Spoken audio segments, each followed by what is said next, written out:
पवित्र पवित्रो वा सर्वावस्थंगतोऽप्यः यत्परेत् पुण्डरीकाक्षं समाख्या व्यन्तरश्यतिः अब उपस्पृश्य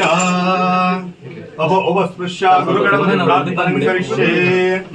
ओम शिवतनय वरिष्ठं सर्वकल्याणमूर्तिं परशुमुपये स्वस्तिरद्धां मेधां जनप्रज्ञां विद्यां पद्यं जयं बलम् आयुष्यं तेजः आरोग्यं देहि मे प्रार्थनां करिष्ये। महादेवं महात्मानं महापातकनाशनं महापापहरं वन्दे मकाराय नमो नमः। प्रार्थना नमस्कारं करिष्ये। भवस्य देवस्य वस्ते नमः सर्वस्य देवस्य वस्ते नमः ईशानस्य देवस्य वस्ते नमः पुष्पदेवस्य वस्ते नमः रुद्रस्य देवस्य वस्ते नमः उग्रस्य देवस्य वस्ते नमः जीवस्य देवस्य वस्ते नमः शंकरस्य शिवालये देवतास्तत्रमोदन्ते तन्मे परशिवसङ्कल्पमस्तु।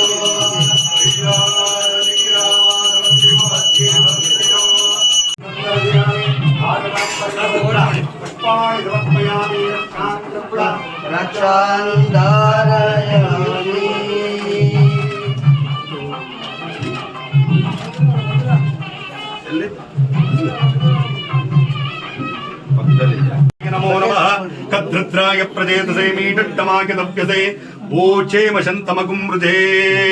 ईशानः सर्वविद्यानाम् ईश्वरः सर्वभूतानां ब्रह्माधिपतिर्ब्रह्मणोऽधिपतिः ब्रह्मवति शतमिति शतं दीर्घमायुः आयुष्यं वत्ससारोग्य प्रसादबलसिद्धिरस्तिभवन्तो महामृतो प्रार्थयन्तु।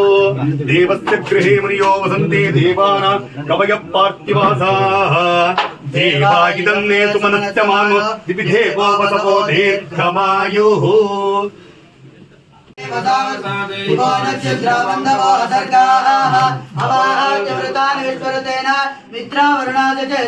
वस्त्रार्थं पुष्पाणि समर्पयामि यज्ञोपवेतार्थं पुष्पाणि समर्पयामि हरिद्राचूर्णकुङ्कुमसिन्दूरात् मङ्गलद्रव्याणि समर्पयामि माल्यानि सुगन्धेन माणिक्यादित्यै प्रभा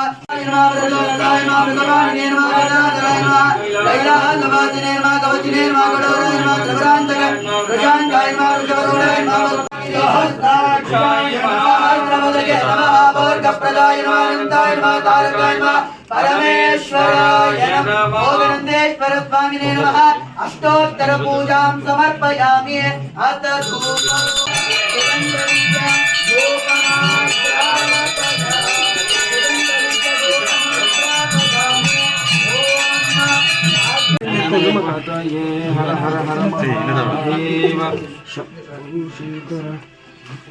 हर शंभो महादेव विश्वेशामरवल्लभ।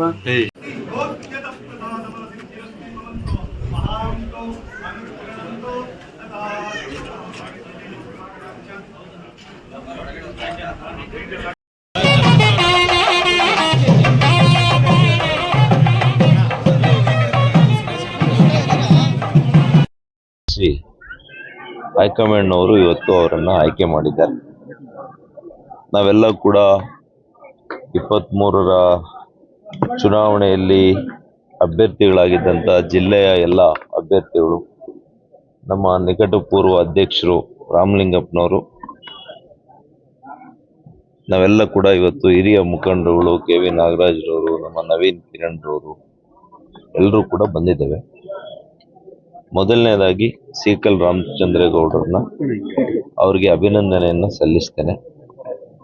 ಮತ್ತು ಪಕ್ಷ ಅವರಿಗೆ ಆಯ್ಕೆ ಮಾಡಿರೋದ್ರಿಂದ ಖಂಡಿತವಾಗಿಯೂ ಕೂಡ ಅವ್ರ ಜೊತೆಯಲ್ಲಿ ನಿಂತು ಜಿಲ್ಲೆಯಲ್ಲಿ ನನ್ನ ಕೈಲಾದಂಥ ಅಳಿಲು ಸೇವೆ,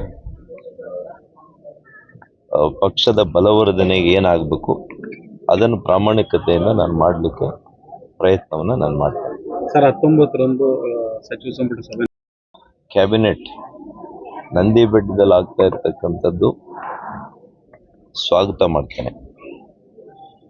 ಆದರೆ ಕಳೆದ 2 ವರ್ಷಗಳ ಇವರ ಆಡಳಿತ, ಈ ಬಯಲು ಸೀಮೆ ಜಿಲ್ಲೆಗಳಿಗೆ ಇವರು ಕೊಟ್ಟಂತ ವರದಾನ, ಅಭಿವೃದ್ಧಿ ಕೆಲಸ ಕಾರ್ಯಗಳ ಬಗ್ಗೆ 18ನೇ ತಾರೀಕು ನಾನು ನಮ್ಮೆಲ್ಲ ಮಾಧ್ಯಮ ಸ್ನೇಹಿತರ ಒಂದು ಸುದ್ದಿಗೋಷ್ಠಿಯನ್ನು ನಾನು ಕರಿತೇನೆ. ಅವತ್ತು ಸಮಗ್ರವಾಗಿ ಚರ್ಚೆ ಮಾಡೋಣ ಮತ್ತು ನನ್ನ ಏನು ಕೆಲವು ಪ್ರಶ್ನೆಗಳನ್ನು ಕೇಳೋದಿದೆ ಈ ಸರ್ಕಾರಕ್ಕೆ, ಆ ಪ್ರಶ್ನೆಗಳನ್ನು ಮತ್ತು ಈ ಭಾಗದ ಜನರಿಗೆ ಏನಾಗಬೇಕು ಅಂಥ ಕಾರ್ಯಕ್ರಮಗಳನ್ನು ಆ ಕ್ಯಾಬಿನೆಟ್ನಲ್ಲಿ ಮಂಡಿಸಬೇಕು ಮತ್ತು ಕ್ಯಾಬಿನೆಟ್ನಲ್ಲಿ ಪಾಸ್ ಮಾಡಬೇಕು ಅಂತೇಳಿ ಕೂಡ ನಾನು ಆಗ್ರಹವನ್ನು ಮಾಡ್ತೇನೆ. ಈ ದಿನ ಏನು BJP ಪಕ್ಷ ದೇಶದಲ್ಲಿ ಪ್ರಪಂಚದಲ್ಲೇ ದೊಡ್ಡ ಪಕ್ಷ, ಮೋದಿಜಿಯವರ ನೇತೃತ್ವ, ಇವತ್ತು ದೇಶದಲ್ಲೇ 90% BJP ಇರ್ತಕ್ಕಂಥದ್ದು. ದೇಶದ ಬಲವರ್ತನೆ ವಿಶ್ವ ನಾಯಕರಾದ ನಮ್ಮ ಮೋದಿಜಿಯವರ ನಾಯಕತ್ವದಲ್ಲಿ ಈ ದಿನ ಇವತ್ತು ನಾವೆಲ್ಲ ಯುವಕರು ಪಕ್ಷಕ್ಕೆ ಸೇರ್ಪಡೆಯಾಗಿ ಜಿಲ್ಲೆಯಲ್ಲಿ ಇರ್ತಕ್ಕಂಥ ಎಲ್ಲ ಕ್ಷೇತ್ರಗಳು ಕೂಡ ಮುಂದಿನ ದಿನಗಳಲ್ಲಿ BJP ಪಕ್ಷ ಬಲಪಡಿಸಬೇಕು. ಆ ನಿಟ್ಟಿನಲ್ಲಿ ಇವತ್ತೇನು ನಮ್ಮ ರಾಜ್ಯದಲ್ಲಿ ಇರ್ತಕ್ಕಂಥ ರಾಜ್ಯಾಧ್ಯಕ್ಷರು ಇರ್ತಕ್ಕಂಥ ಎಲ್ಲ ಕೋರ್ ಕಮಿಟಿಯಲ್ಲಿ ಇರ್ತಕ್ಕಂಥ ಎಲ್ಲ ನಾಯಕರು, ಅದೇ ರೀತಿ ನಮ್ಮ ಸಂಸದರು ಡಾಕ್ಟರ್ ಕೆ ಸುಧಾಕರ್ ಅವರು, ನಮ್ಮ ಜಿಲ್ಲೆಯಲ್ಲಿ ಇರ್ತಕ್ಕಂಥ ಎಲ್ಲ ಕಂಟೆಸ್ಟೆಡ್ MLA ಕ್ಯಾಂಡಿಡೇಟ್ಸ್ ಇರ್ತಕ್ಕಂಥ ಎಲ್ಲ ಮಂಡಲ ಅಧ್ಯಕ್ಷರು ಇರ್ತಕ್ಕಂಥ ಎಲ್ಲ ಒಂದು ಯಾರ್ಯಾರು ಪ್ರಭಾವಿ ಯಾರು ಇರ್ತಕ್ಕಂಥ BJPಯಲ್ಲಿ ಜವಾಬ್ದಾರಿ ಇರ್ತಕ್ಕಂಥವ್ರು ಎಲ್ಲರೂ ಸೇರಿ ಇವತ್ತು ಒಂದು ಕೂಗಲ್ಲಿ BJPಯಲ್ಲಿ ಇರ್ತಕ್ಕಂಥದ್ದು ಏನಂತ ಹೇಳಿದ್ರೆ, BJPಯ ಸಂಘಟನೆಯಲ್ಲಿರ್ತಕ್ಕಂಥದ್ದು ಯಾರು ಸಂಘಟನೆಗೆ ಒತ್ತು ಕೊಡ್ತಾರೆ, ಯಾರು ಸಂಘಟನೆಯಲ್ಲಿ ಚೆನ್ನಾಗಿ ಕೆಲಸ ಮಾಡ್ತಾರೆ ಅಂಥವನ್ನು ಗುರುತಿಸಿ ಮಾಡ್ತಕ್ಕಂಥದ್ದು ನಮ್ಮ BJPಯ ಸಂಪ್ರದಾಯ. ಅದೇ ನಿಟ್ಟಿನಲ್ಲಿ ಇವತ್ತು ಎಲ್ಲರೂ ಆಶೀರ್ವಾದ ಮಾಡಿದ್ದಾರೆ, ನಂಬಿಕೆ ಇಟ್ಟಿದ್ದಾರೆ. ನಾವೇನು ಇವತ್ತು BJPಗೆ ಬಂದು ಸಂಘಟನೆ ಮಾಡ್ತಕ್ಕಂಥದ್ದು ನೋಡಿ ಗುರುತಿಸಿ ಇವತ್ತು ಏನು ಕೊಟ್ಟಿದ್ದಾರೆ, ನಾವೊಂದು ಈ ಜಿಲ್ಲೆಯಲ್ಲಿರ್ತಕ್ಕಂಥ 5 ಕ್ಷೇತ್ರದಲ್ಲಿ ಕೂಡ ಯಾರ ಒಂದು ದೊಡ್ಡ ರೆಕಮೆಂಡೇಶನ್ ಆಗಲಿ ಸುಮ್ಮನೆ ಹೇಳಿದ್ರು ಅಂತ ಮಾಡ್ತಕ್ಕಂಥದ್ದು ಮುಂದಿನ ದಿನಗಳಲ್ಲಿಲ್ಲ. ನಾವು ಬೂತ್ ಮಟ್ಟದಲ್ಲಿ ನಾಯಕತ್ವವನ್ನು ಯಾರು ಕಟ್ಕೊಂಡ್ಬಂದು ಜವಾಬ್ದಾರಿ ತಗೊಂಡು ಮಾಡ್ತಾರೆ ಅವ್ರ ಜೊತೆ ನಾವು ನಿಲ್ತೀವಿ. ಬಲ ಬರ್ಬೇಕಂತ BJP ಕಟ್ಟಬೇಕಂತಕ್ಕಂಥದ್ದು ಏನು ಜಿಲ್ಲೆಯಲ್ಲಿದೆ, ಡಾಕ್ಟರ್ ಕೆ ಸುಧಾಕರ್ ಅವರು ಹಾಗೂ ಇರ್ತಕ್ಕಂಥ ಎಲ್ಲ MLA ಕ್ಯಾಂಡಿಡೇಟ್ಸು ನಾಯಕರ ಜೊತೆಗೆ ಪಕ್ಷ ಕಟ್ಟೋದಕ್ಕೆ ಏನು ಆಶೀರ್ವಾದ ಮಾಡಿದ್ದಾರೆ, ನಾವು ಚಾಚು ಮಾಡ್ತಕ್ಕಂಥದ್ದು. ಇವತ್ತು ಭೋಗನಂದೀಶ್ವರ ದೇವಸ್ಥಾನದ ಇವತ್ತು ಎಲ್ಲರೂ ಬಂದು ಇವತ್ತು ಪ್ರಾರ್ಥನೆ ಮಾಡಿ ಎಲ್ಲ ಬಂದು ಸಂಘಟನೆಯಲ್ಲಿ ಆಶೀರ್ವಾದ ಮಾಡಿದ್ದಾರೆ. ನಂಬಿಕೆ ಉಳಿಸ್ಕೊಂಡು ಈ ಕೆಲಸ ಮಾಡ್ಕೊತ ಕೆಲಸ ಮಾಡ್ತೀವಿ. Okay, thank you.